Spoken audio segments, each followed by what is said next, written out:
Halo, selamat datang di video tutorial berbahasa Indonesia. Saya Robert. Hari ini saya akan membawakan materi mengenai frame relay inverse ARP. Hari ini topologinya cukup sederhana, hanya ada dua router yang terkoneksi dengan frame relay cloud. Di sini saya sudah siapkan alamat IP-nya. Kemudian saya juga sudah siapkan DLC. Di sini sepertinya DLCI-nya harus kita konfigurasi terlebih dahulu di frame relay switch-nya. Oke.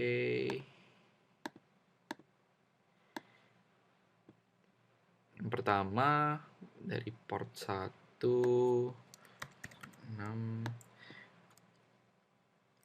port 2 609.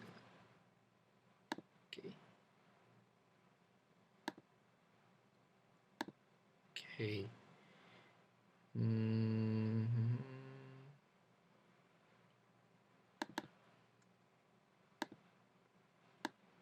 Oke. Ya, saya rasa ini sudah cukup. Oke, sekarang kita masuk ke konfigurasi ke tugas yang harus kita kerjakan. Yang pertama, kita harus konfigurasi alamat IP pada serial interface di router R6 dan R9 dengan menggunakan informasi dari diagram. Oke.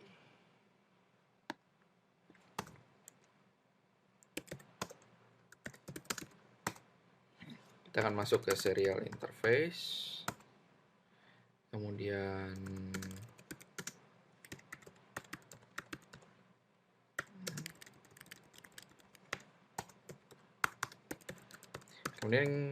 kita juga harus Oke. Kemudian juga di R6.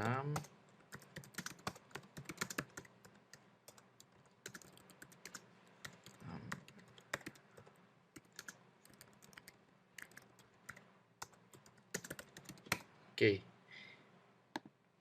Kemudian kita harus mengaktifkan frame relay pada link ini.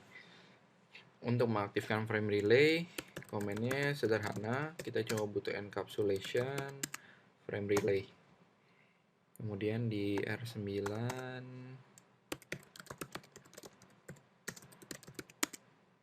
Oke. Command encapsulation frame relay ini kita masukkan di level interface. Oke. Kemudian pastikan R6 mendapatkan IP to DLC mapping secara dinamis untuk PVC yang terkoneksi ke R9. Berarti sekarang kita harus pastikan bahwa R6 ini bisa melakukan koneksi. Kita coba ping. Oke. Nah, di sini untuk frame relay dia ada proses inverse ARP. Inverse ARP itu berarti bertanya berapa alamat layer 2 untuk alamat layer 3 tertentu. Misalkan R6. R6 ingin mengetahui alamat layer 2 dari R6 untuk mencapai ke R9. Berarti destination-nya adalah R9 dengan 96.96.96.9. Dia akan mencari alamat layer 2-nya ada berapa di R6. Alamat layer 2 ini dilambangkan dengan DLCI. Kalau misalnya kita ping kembali, dia masih akan berusaha mencari. Ini proses yang disebut dengan inverse ARP. Kita lihat show. Untuk melihat ARP-nya, kita bisa lihat frame relay. Belum ada. Kita lihat terlebih dahulu apakah interface-nya sudah up. Oke, interface-nya sudah up. Nah, sekarang kita sudah bisa ping. Berarti dia sudah memiliki ini IP to DLCI mapping. Karena pada dasarnya ketika router mempunyai enkapsulasi frame relay, dia akan berusaha untuk mencari tahu dia bisa melalui DLCI berapa untuk ke alamat tetangganya. Misalkan R6 untuk mencapai ke R9, dia akan bertanya, dia harus melewati DLCI berapa. Ini proses yang disebut sebagai inverse ARP. Kalau ARP itu dia bertanya